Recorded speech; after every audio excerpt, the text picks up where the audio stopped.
बिस्मिल्लाहिर्रहमानिर्रहीम, अस्सलाम वालेकुम डियर स्टूडेंट्स। तो आज के हमारे इस लेक्चर में हमने मैथमेटिक्स फर्स्ट ईयर का स्टार्ट लेना है।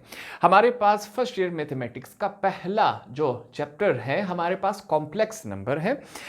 हमने यहाँ पर चीज़ें सीखनी है। मुकम्मल जो पहला चैप्टर है इसको हमने आसान अल्फाज में सीखना है और समझना है। हमारे पास चैप्टर का नाम क्या है? Complex number. कॉम्प्लेक्स नंबर किसे कहते हैं? अगर हमारे पास रियल नंबर और इमेजिनरी नंबर दोनों को एक साथ लिखा जाए, इन दोनों को एक साथ क्या कहते हैं? हम कॉम्प्लेक्स नंबर कहते हैं। अब नेक्स्ट क्वेश्चन क्या होगा कि हमारे पास रियल नंबर क्या होता है, इमेजिनरी नंबर क्या होता है, वो यहां पर इन क्वेश्चंस में हम सीखेंगे। तो सबसे पहले हमारे पास पहले चैप्टर का जो पहला क्वेश्चन है वो क्या कहता है? Identify the real and imaginary parts in the following. अब हमारे पास इस तरह के क्वेश्चंस दिए गए होंगे, हमने क्या करना है, इन क्वेश्चंस में से रियल और इमेजिनरी पार्ट्स यहां पर हमने बताने हैं। तो जो हमारे पास कॉम्प्लेक्स नंबर का जो कॉन्सेप्ट है वो यहां पर क्लियर हो जाएगा, क्योंकि यहां पर हमने रियल और इमेजिनरी पार्ट्स दोनों यहां पर बताने हैं। अब क्वेश्चन पर जाने से पहले कुछ चीजें यहां पर हम समझ लेते हैं। क्वेश्चन हमारे पास क्या है? 5 + 8 के साथ क्या लिखा गया है? आई। अब इस आई का मतलब क्या है? आयोटा है। क्या है इसका मतलब? आयोटा है। आयोटा को समझ लेते हैं। देखिए, हमारे पास मैथमेटिशियंस जो थे, मैथ्स के जितने भी प्रॉब्लम्स थे उनको सॉल्व करते जा रहे थे, ठीक है। जैसे जैसे वो सॉल्व करते जा रहे थे उनके सामने एक प्रॉब्लम आए सामने। अब वो प्रॉब्लम क्या थी कि अंडर रूट में हमारे पास जो रेडिकल है उसके अंदर जैसे ही माइनस आए, माइनस के साथ कोई भी हमारे पास वैल्यू आए, रकम आए, वो हमारे पास सॉल्व नहीं हो रहा था। अगर उसे हम भले कैलकुलेटर से, जो हमारे पास साइंटिफिक कैलकुलेटर है, वहां से भी सॉल्व करने की कोशिश करें तो वो सॉल्व नहीं हो रहा था। सबसे पहले हमारे पास ये लफ्ज क्या है? आयोटा है, ठीक है। क्या है? आयोटा। ये हमारे पास यू पढ़ा जाता है। इसका सिंबल क्या है? इस तरह आयोटा है हमारे पास। अब मैथमेटिक्स जैसे ही मैथमेटिशियंस जो हमारे पास प्रॉब्लम सॉल्व कर रहे थे, फॉर एग्जांपल हमारे पास ये क्या है? रेडिकल है। रेडिकल के अंदर अगर -4 आ जाए तो ये सॉल्व नहीं हो रहा था। आप अपने लिए दिलचस्पी के लिए क्या करें? साइंटिफिक कैलकुलेटर का थोड़ा सा इस्तेमाल करें। ऑन करते ही हमारे पास रेडिकल का ऑप्शन होगा, ये दबाए, माइनस दबाए, 4 दबाए, इज इक्वल टू करे, हमारे पास आपके पास क्या आएगा? मैथ एरर आ जाएगा। अब ये क्या है? ये सॉल्व नहीं हो रहा। तो ये साइंटिस्ट के लिए बड़ी परेशानी की बात थी कि भाई जैसे ही रेडिकल के अंदर कोई हमारे पास माइनस अगर आ जाए, नेगेटिव वैल्यू आ जाए, तो वो सॉल्व नहीं हो रहा। सेम इसी तरह अगर हमारे पास ये रेडिकल 4 होता तो इसको हम कैसे सॉल्व करते? इसको हम ऐसे सॉल्व कर लेते। ये जो 4 है इसको मैं यूं लिख सकता हूं कि नहीं, 2 की पावर 2। अब 2 2 4 होता है। हम क्या करते हैं? इस 2 को इसके साथ कैंसिल कर लेते हैं। हमारे पास आंसर क्या आता? 4 आता। अब यहां पर यह काम हम नहीं कर सकते, क्योंकि यहां पर क्या है? माइनस है। यहां अंदर कोई भी वैल्यू आप डाल दे, कैलकुलेटर से चेक करें तो ये सॉल्व नहीं हो रही। तो साइंटिस्ट ने क्या कहा कि क्यों ना हम ऐसा करें। अब मैथमेटिक्स में हम ऐसी चीज ऐड कर सकते हैं जिसका क्वेश्चन पे कोई असर नहीं पड़ रहा। फॉर एग्जाम्पल हम क्या करेंगे? मैं यहां पर लिख सकता हूं -1 डॉट। इस डॉट का मतलब क्या होता है? मल्टीप्लाई।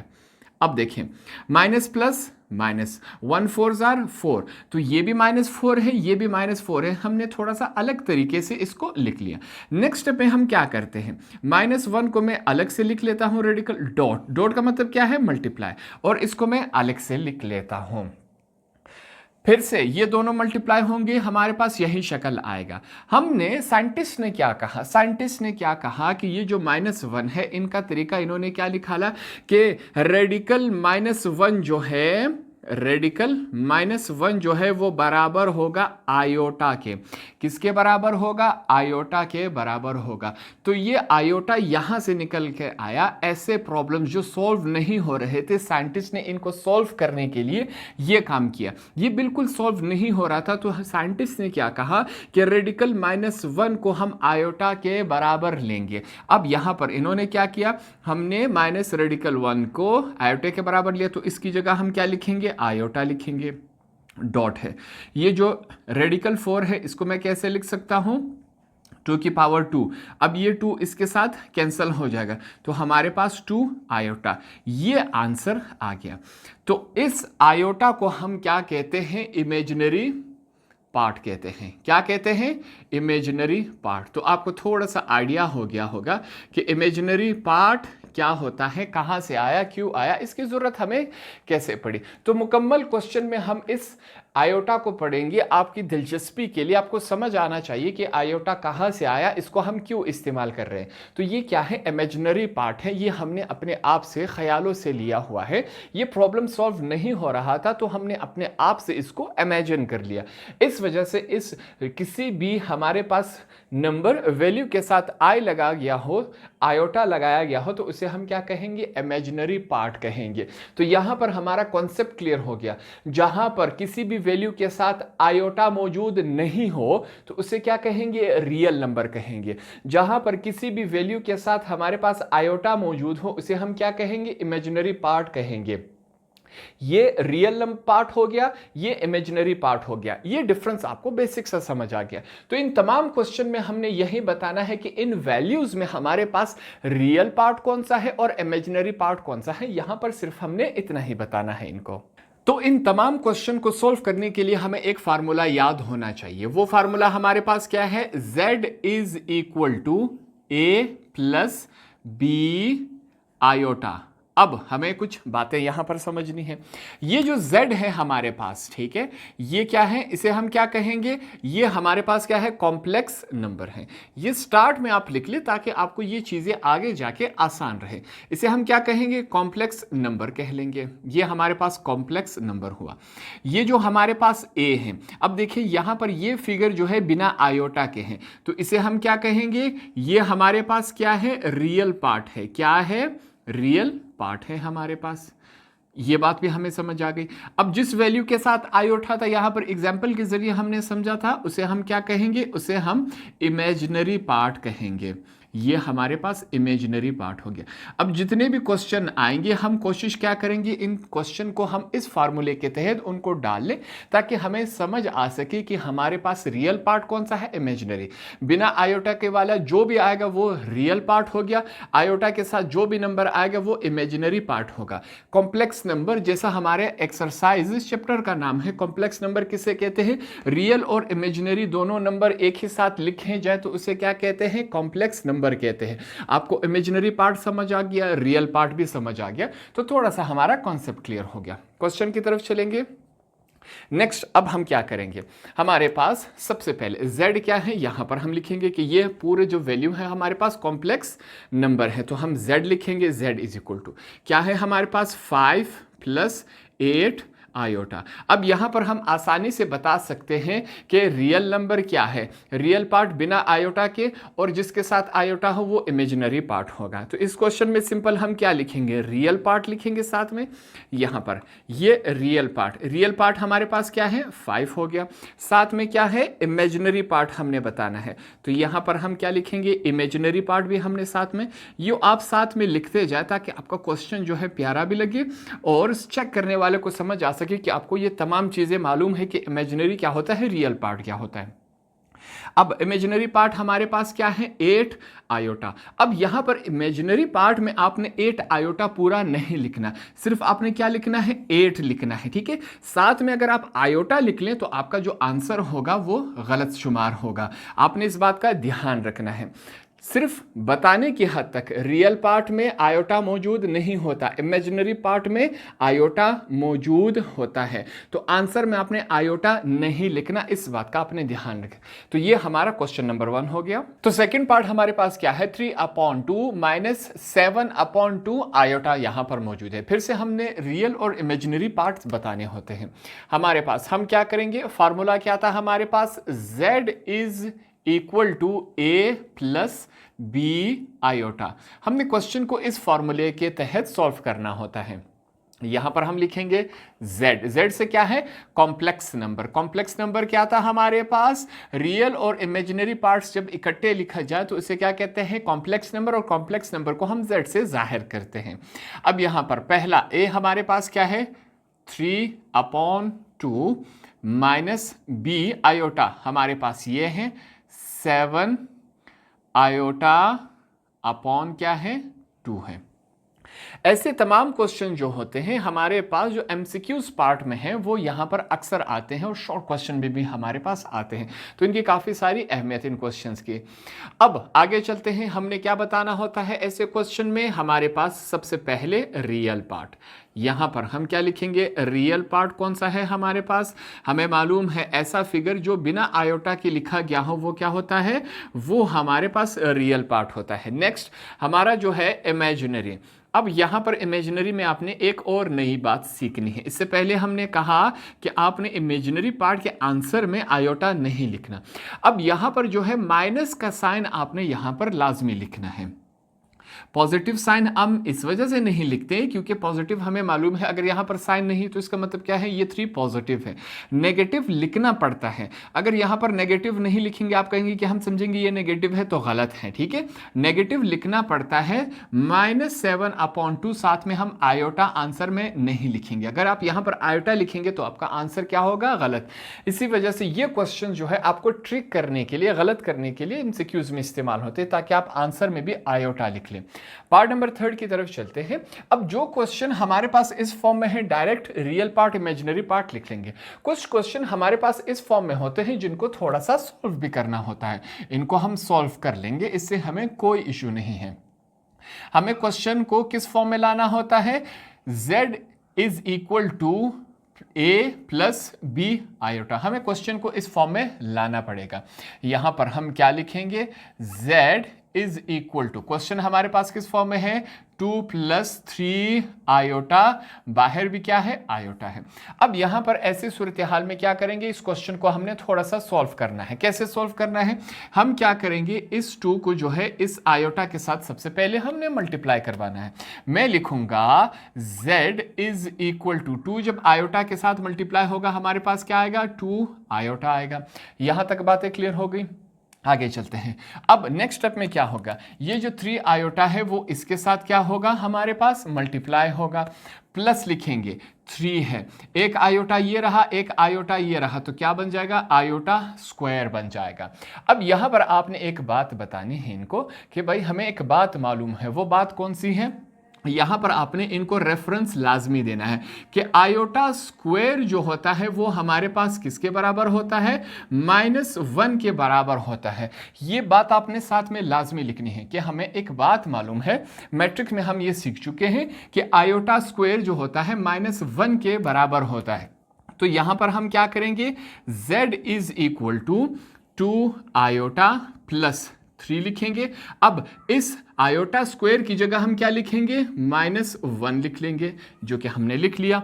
आगे चलते हैं, z is equal to 2 iota plus minus होते हैं, 3 1 3, तो हमारे पास ये इस शक्ल में आया। अब नेक्स्ट स्टेप में हम क्या करते हैं, क्वेश्चन हमारे पास a प्लस बी आयोटा, अब ये क्या है, आयोटा पहले है, सादा नंबर, रियल नंबर जो है वो बाद में। हम क्या करेंगे, थोड़ा सा इसको रीअरेंज कर लेंगे, पोजीशन चेंज कर लेंगे, -3 को पहले लिख लेंगे, +2 आयोटा को बाद में लिख सकते हैं। नंबर्स भी वही है, साइंस भी वही है, तो इनको हम आगे पीछे लिख सकते हैं। हमने इस फॉर्म में इसको लिख लिया। अब ये हमारे पास क्या हुआ, ये हमारे पास अब इस फॉर्म में आ गया, रियल नंबर और आयोटा, देखिए आयोटा बाद में है, रियल नंबर पहले है, तो हम क्या लिखेंगे, हमारे पास सबसे पहले हमने बताना होता है कि रियल पार्ट कौन सा है हमारे पास। अब यहां पर रियल पार्ट क्या है, 3 के साथ जो माइनस है वो आपने लाजमी लिखना है। हम लिखेंगे बिना माइनस के, आपका आंसर जो है वो गलत तस्वुर होगा। साथ में हम क्या बताएंगे कि भाई इमेजिनरी पार्ट हमारे पास क्या होता है, जहां पर आयोटा मौजूद हो उसे हम क्या कहते हैं, इमेजिनरी पार्ट कहते हैं, और इमेजिनरी पार्ट में हम साथ में आयोटा बिल्कुल नहीं लिखते। पार्ट नंबर 3 भी कंप्लीट हुआ। पार्ट नंबर 4 हमारे पास इस फॉर्म में है। अब ये जो हमारे पास है 2 ब्रैकेट्स में मौजूद है, हमने सबसे पहले इनको किस फॉर्म में ट्रांसफॉर्म करना है, किस फॉर्म में लिखना है। यहां पर हमने सीखा था z is equal to a plus B iota, क्या ये हमारे पास इस फॉर्म में है कि नहीं, इसको चेक करते हैं। हमारे पास सबसे पहले हमने z लिखा, z हम क्यों लिखते हैं, क्योंकि ये कॉम्प्लेक्स नंबर है। कॉम्प्लेक्स नंबर, रियल नंबर और इमेजिनरी नंबर को जब एक साथ लिखा जाए उसे कॉम्प्लेक्स नंबर कहते हैं, और कॉम्प्लेक्स नंबर को हम z से जाहिर करते हैं। अब चेक करते हैं हमारे पास क्वेश्चन किस फॉर्म में है, 7 - 8 आयोटा, ये हमने लिखा, साथ में क्या है, 1 प्लस आयोटा। तो हमारा जो क्वेश्चन है क्या वो इस फॉर्मूले के तहत है कि नहीं? नहीं है। जब नहीं होगा तो हम क्या करेंगे? इसको सोल्व कर लेंगे। आगे सोल्व कर लेते हैं इसको, थोड़ा सा काफ़ी आसान है। सबसे पहले क्या होगा, हमारे पास जो 7 है, ये 7 पहले इसके साथ मल्टीप्लाई होगा। देखते हैं हमारे पास क्या आता है। 7 जब 1 के साथ मल्टीप्लाई होगा, 7 1s आर 7। अब 7 क्या होगा? 7 जो है आयोटा के साथ मल्टीप्लाई होगा। 7 को हम आयोटा के साथ मल्टीप्लाई करवाते हैं। दोनों साइन प्लस में है तो हम प्लस ही लिखेंगे। 7 आयोटा के साथ मल्टीप्लाई होगा तो 7 आयोटा ही आएगा। नेक्स्ट स्टेप में चलते हैं। अब ये जो 8 है, 8 पहले 1 के साथ क्या होगा? मल्टीप्लाई होगा। साइन यहां पर क्या है? माइनस है। माइनस प्लस माइनस लिखा जाएगा। 8 आयोटा जब 1 के साथ मल्टीप्लाई होगा तो क्या आएगा? 8 आयोटा ही आएगा। नेक्स्ट स्टेप में क्या होगा? ये जो 8 आयोटा है, अब ये क्या होगा? इसके साथ मल्टीप्लाई होगा। करवाते हैं इसको मल्टीप्लाई। माइनस प्लस माइनस है।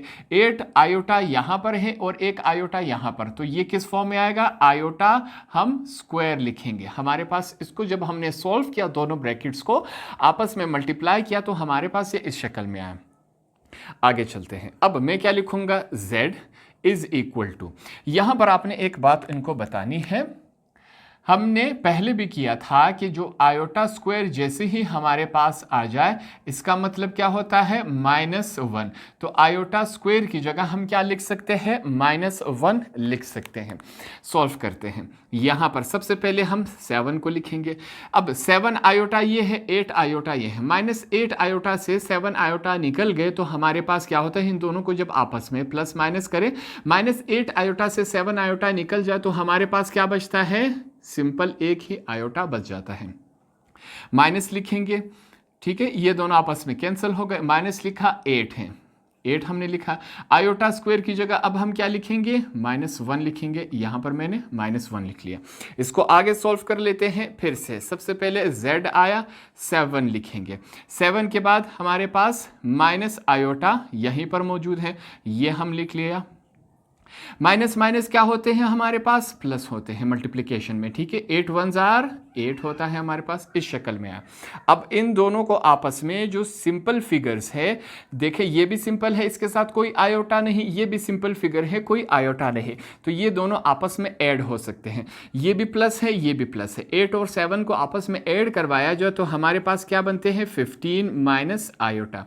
अब ये फॉर्म और ये फॉर्म दोनों एक ही जैसे है कि नहीं? हमारे पास बिना आयोटा वाला नंबर क्या होता है? Real part. तो हम क्या लिखेंगे इस क्वेश्चन में? हमारे पास रियल पार्ट कौन सा है? हमारे पास जो रियल पार्ट है वो 15 है, ये हमने लिखा। अब इमेजिनरी पार्ट में यहां पर आपने क्या करना है? ट्रिक नहीं होना और ना ही आपने कंफ्यूज होना है कि अब यहां पर तो हमारे पास कोई फिगर नहीं है और आपने कहा था सर कि हम आयोटा भी नहीं लिख सकते। देखिए मैथमेटिक्स में जहां पर कुछ नहीं होता वहां हम क्या समझते हैं? 1 है। अब आयोटा के साथ कुछ नहीं है तो हम क्या समझेंगे? 1 है। 1 के साथ हमारे पास क्या है? माइनस का साइन भी लिखाया गया है, तो हम -1 लिखेंगे। मैथमेटिक्स में जहां पर कुछ नहीं होता, अब आयोटा के साथ कुछ नहीं है तो हम क्या समझेंगे? यहां पर 1 मौजूद है, तो इस वजह से हमने -1 को क्या लिया? इमेजिनरी पार्ट लिया। ये हमारा आंसर हो गया। आगे चलते हैं। पार्ट नंबर 5 हमारे पास इस शक्ल में मौजूद है। रेडिकल 2 -18 आयोटा है। इसको सॉल्व कर लेते हैं। हमने इसे किस फॉर्म में ट्रांसफॉर्म करना है? z is equal to a plus b iota.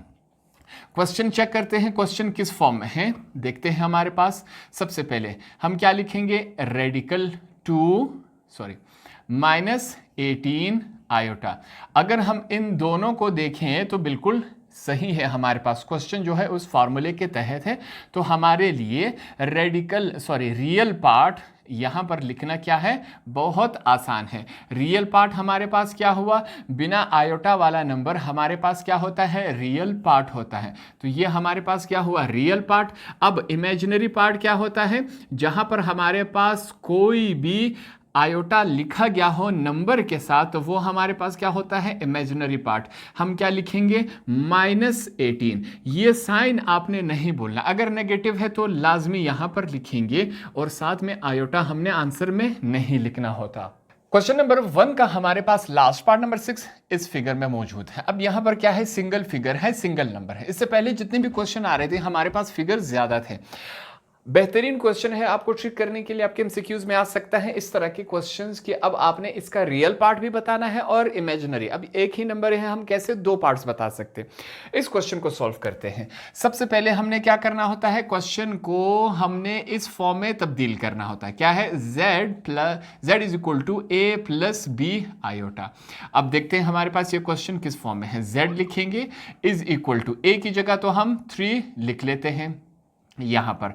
अब आगे प्लस और कोई वैल्यू नहीं है हमारे पास। मैथमेटिक्स में हमने एक बात सीखी थी, हम मैथमेटिक्स में अपने आप से एक ऐसी वैल्यू ऐड कर सकते हैं जिसका क्वेश्चन पे कोई असर नहीं पड़ रहा। अब यहां पर ऐसे कौन सी वैल्यू है, मैं यहां पर क्या करता हूं, अगर 1 लिख लेता हूं तो 1 प्लस 3 क्या हो जाएगा, 4 हो जाएगा।